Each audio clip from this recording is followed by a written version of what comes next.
Assalamualaikum warahmatullahi wabarakatuh. Perkenalkan, nama saya Aji Fitraula dengan NIM 251501035.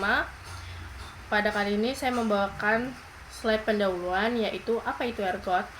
Nah, ergot adalah jamur Claviceps purpurea yang tumbuh pada biji-bijian seperti gandum dan rai. Bentuknya padat, berwarna hitam atau ungu, dan dikenal sebagai Sclerotium. Jamur ini mengandung alkaloid ergot yang sangat kuat yang bisa menjadi racun mematikan, tetapi juga bisa menjadi khasiat medis yang penting. Selanjutnya ada toksitas ergonisme. Nah, jadi ergonisme terjadi akibat konsumsi makanan yang udah terkontaminasi ergot. Jadi itu ada dua tipe. Tipe pertama adalah konvulsif yang menyebabkan kejang-kejang, halusinasi, dan gangguan saraf lainnya. Dan tipe kedua adalah gangrenosa, tipe yang mengerikan lagi, yang dimana terjadi vasokonstriksi atau penyempitan pembuluhan darah yang menyebabkan iskemia atau kekurangan aliran darah dan akhirnya kehilangan jaringan. Nah, dalam sejarahnya, ergonisme dikenal sebagai Avicenna Antihoni pada abad pertengahan. Wabah ini menyebabkan penderitaan yang luar biasa dan bahkan dikaitkan dengan peristiwa mengerikan seperti Salem Witch Trials, di mana gejala ergonisme mungkin disalahartikan sebagai sihir. Nah, untuk nilai medisnya itu seperti kayak migrain atau sakit kepala, mengurangi pendarahan postpartum, masalah hormonal. Nah, jadi ergot adalah contoh klasik bagaimana sesuatu yang beracun bisa juga menjadi obat. Penting untuk memahami resiko dan manfaatnya agar kita mendapatkan manfaat dengan bijak. Mungkin itu aja untuk slide kali ini. Lebih dan kurang saya mohon maaf. Saya kembalikan pada moderator.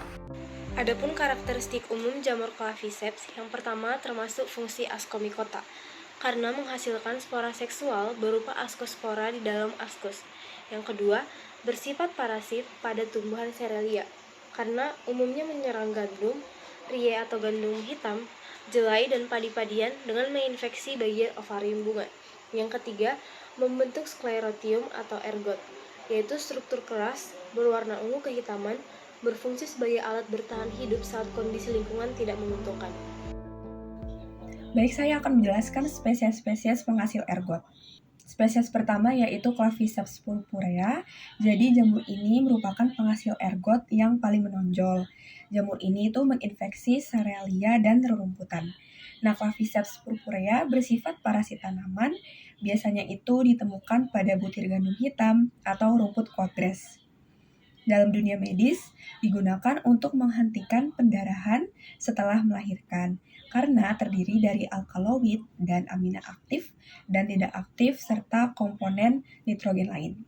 Ergotamin amat berguna untuk wanita yang bersalin.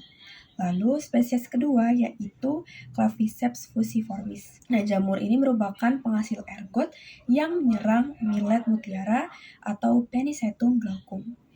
Jadi dia itu menyebabkan penyakit ergot dengan gejala honeydew dan sklerotia yang menggantikan biji. Spesies ini tuh pertama kali diidentifikasi oleh Loveless pada 1967 sebagai penyebab agalaktia pada babi di Afrika dengan distribusi utama di Afrika dan India.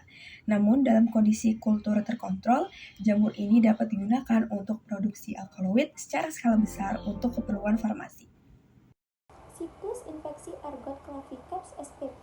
Infeksi bunga oleh spora jamur ascospora atau conidia menginfeksi bunga Cerealia yang sedang berbunga dengan menempel pada stigma dan masuk ke ovarium, menggantikan jaringan biji yang normal.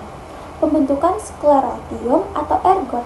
Jamur berkembang membentuk fase specia yang menghasilkan cairan honeydew berisi spora. Selanjutnya, jaringan jamur mengeras dan membentuk sklerotium atau ergot berwarna gelap sebagai struktur bertahan hidup.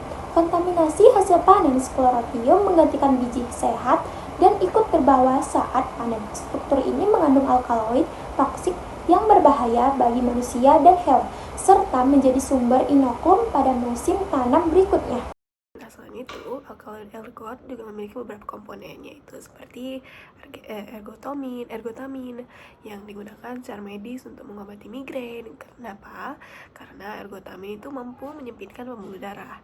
Namun, ergotamin ini memiliki bersifat vasokonstriktor kuat, jadi dia penggunaannya harus secara terkontrol. Lalu kedua ada ergometrin atau ergonovin. Nah, ergometrin atau ergonovin ini digunakan dalam bidang kebidanan untuk merangsang kontraksi pada rahim dan mencegah pendarahan pasca persalinan. Selain itu, ergometrin ini juga bekerja langsung pada otot-otot polos rahim. Nah, yang ketiga ada lysergic acid atau LSA. Nah, lysergic acid ini adalah senyawa dasar dari alkaloid ergot. Dia juga menjadi persekursor bagi senyawa lain termasuk LSD atau lysergic acid diethylamide yang dia bersifat halusinogen. Lalu ada alkaloid lain seperti ergositrin atau ergosirlin dan yang lain-lainnya. Mereka ini termasuk dalam kelompok alkaloid peptida ergot dan biasanya memiliki efek farmakologis seperti vasokonstriksi dan pengaruh pada sistem saraf pusat. Maka dia bersifat cukup beragam. Lalu mereka ini lebih sering sebagai objek penelitian, bukan sebagai bahan obat-obatan. Baik, materi selanjutnya itu adalah struktur dari alkaloid ergot. Nah, materi ini itu sama berkaitan dengan materi sebelumnya, yaitu komponen alkaloid ergot. Kita tahu bahwa alkaloid ergot tersebut termasuk dalam alkaloid indol dan juga bersifat basa karena memiliki atom nitrogen di dalamnya. Nah, struktur standar dari alkaloid ergot itu memiliki inti asam lisergat atau lysergic acid yang dapat dilihat pada gambar yang pertama ini. Nah, dari situ juga kita dapat temukan bahwa inti asam lisergat ini atau lysergic acid ini memiliki atau tersusun dari cincin indol dan juga berinteraksi dengan sistem ergolin tetrasiklik. Nah, dari situ juga struktur yang berbeda-beda ini, maka struktur dari alkaloid ergot dapat dibedakan menjadi dua kelompok. Yang pertama adalah alkaloid clavins. Dia struktur dasarnya ergolin, tidak mengandung ikatan peptida, contohnya adalah vastucavlin. Sedangkan yang kelompok kedua itu adalah alkaloid asam lisergat atau ergoalkaloid. Dia mengandung asam delisergat berikatan dengan peptida dan contohnya itu ada ergometrin, ergotamin, dan ergokristin. Nah, ini itu yang sangat berikatan dengan materi sebelumnya, yaitu komponen dari alkaloid ergot. Nah, perbedaan yang tadi itu ada yang mengandung peptida sama tidak mengandung peptida. Perbedaan ini itu perbedaan gugus fungsi dan perbedaan struktur yang menyebabkan perbedaan aktivitas biologis dan efek farmakologis. Contohnya itu dia ada yang bersifat polar, ada yang bersifat non-polar. Terus dia juga ada yang sukar larut air, mudah larut air. Bahkan pada tubuh dia ada yang contohnya itu penyempitan pembuluh darah, bahkan pelebaran pembuluh darah. Nah, hal tersebutlah yang merupakan perbedaannya. Mungkin sekian dari struktur alkaloid ergot, akan dilanjutkan ke materi selanjutnya. Terima kasih. Mekanisme pembentukan alkaloid. Alkaloid merupakan metabolit sekunder yang disintesis oleh tumbuhan dan mikroorganisme melalui jalur biosintesis khusus. Proses ini berasal dari metabolit primer, terutama asam amino, yang kemudian mengalami serangkai reaksi biokimia kompleks hingga terbentuk senyawa alkaloid dengan struktur dan fungsi yang beragam. Produksi alkaloid sangat dipengaruhi oleh kondisi lingkungan seperti suhu, cahaya, ketersediaan air, dan stres abiotik. Faktor-faktor tersebut dapat mengubah aktivitas enzim serta jalur metabolisme sehingga memengaruhi jumlah dan jenis alkaloid yang dihasilkan sebagai bentuk adaptasi organisme terhadap lingkungannya. Selain itu, biosintesis alkaloid berkaitan erat dengan fase perkembangan organisme pada tahap pertumbuhan atau diferensiasi tertentu. Produksi alkaloid cenderung meningkatkan karena berperan dalam perlindungan pertahanan diri dan menyesuaikan fisiologis terhadap lingkungan. Nah, untuk dampak kesehatan sendiri itu disebut dengan ergotisme ataupun keracunan alkaloid ergot. Nah, sebelum kita ke topiknya, kita harus tahu nih apa itu ergotisme. Ergotisme adalah penyakit akibat konsumsi makanan terutama gandum yang terkontaminasi oleh Claviceps purpurea dan mengandung ergot alkaloids, yaitu senyawa toksin yang memengaruhi sistem saraf dan pembuluh darah manusia.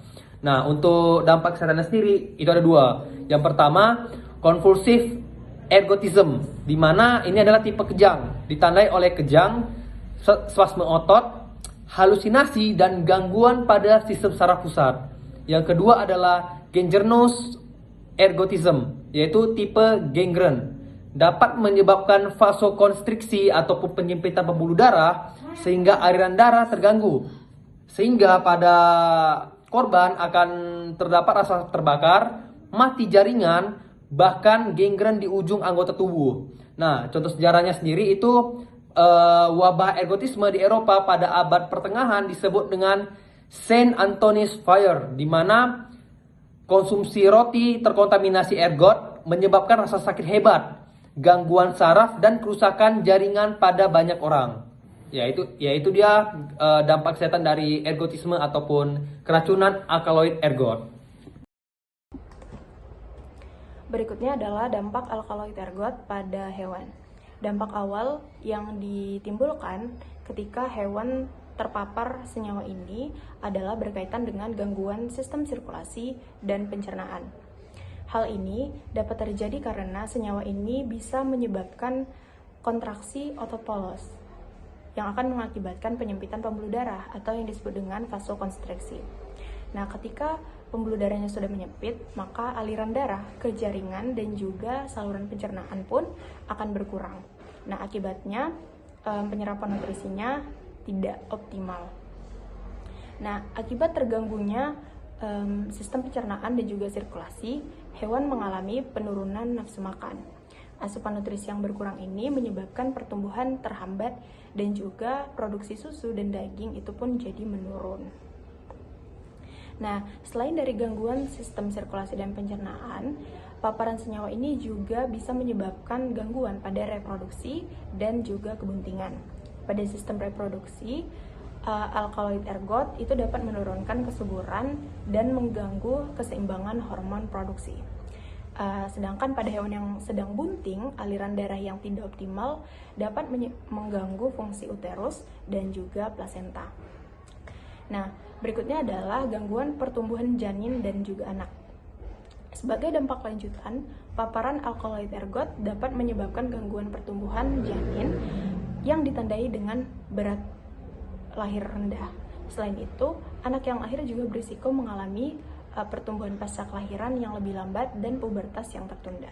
Pemanfaatan alkaloid ergot dalam dunia medis atau dunia kefarmasian. Di dalam dunia kefarmasian, alkaloid memainkan peran penting sebagai bahan aktif dalam banyak obat.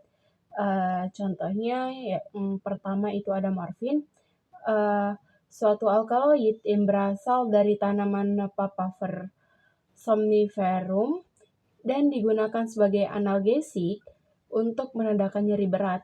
Morfin bekerja dengan berikatan pada reseptor opioid di otak, mengurangi persepsi nyeri dan memberikan efek euforia. Namun, penggunaannya harus dikontrol. Yang kedua, ada migrain. Di mana ergotamin, sebuah alkaloid ergot, digunakan untuk mengobati migrain dengan menyempitkan pembuluh darah otak. Yang ketiga, ada penyakit Parkinson, di mana turunan ergot seperti bromokriptin digunakan dalam pengobatan penyakit Parkinson karena kemampuannya untuk mempengaruhi kadar dopamin di otak. Yang keempat, ada masalah ginekologi. Alkaloid ergot dimanfaatkan dalam produksi obat-obatan untuk mengatasi masalah ginekoloid seperti pendarahan postpartum, post-abortus, dan pendarahan uterus. Pada bagian ini, saya akan menjelaskan mengenai pengendalian dan kontrol jamur alkaloid ergot. Yang pertama, dengan pengembangan strain baru. Pengembangan strain baru ini memerlukan kontrol penting untuk mendapatkan strain produsen baru dan mekanisme biosintesis alkaloid. Yang kedua, dengan teknologi analitik proses atau PAT. PAT ini bergerak menuju manufaktur cerdas dengan teknologi yang memungkinkan kontrol online atau waktu nyata pada proses bioteknologi. Yang ketiga, ada kontrol mutu bahan baku. Kontrol mutu bahan baku ini penting untuk menganalisis kemurnian bahan baku farmasi, terutama yang rentan terhadap rasemisasi. Yang keempat, ada stabilitas penyimpanan. Kontrol kualitas bentuk persediaan akhir dan obat massal serta stabilitasnya selama penyimpanan. Berdasarkan pembahasan materi yang telah kami sampaikan, dapat disimpulkan bahwa jamur dari genus Claviceps merupakan jamur parasit pada tanaman Cerealia yang mampu menghasilkan alkaloid ergot. Alkaloid ergot ini dihasilkan selama proses siklus infeksi jamur, terutama pada fase pembentukan sklorotium yang menggantikan biji pada tanaman inang. Alkaloid ergot ini memiliki dua sisi yang saling bertolak belakang. Di satu sisi, alkaloid ergot merupakan senyawa toksik yang dapat menyebabkan ergotisme pada manusia dan hewan yang ditandai dengan gejala gangguan saraf, kejang-kejang, halusinasi, dan gangren akibat vasokonstriksi. Hal ini membuat alkaloid ergot menjadi kontaminan yang berbahaya pada bahan pangan dan juga pakan ternak. Nah, namun di sisi lain, alkaloid ergot ini memiliki peranan penting dalam dunia medis, terutama pada penggunaan ergotamin untuk terapi migrain dan juga penggunaan ergometrin untuk membantu konstruksi uterus setelah masa persalinan. Oleh karena itu, diperlukan pengendalian pertumbuhan Claviceps pada tanaman agar dampak buruknya dapat dicegah, sementara dampak baik pada bidang farmakologisnya dapat kita rasakan dengan aman dan juga terkendali. Terima kasih.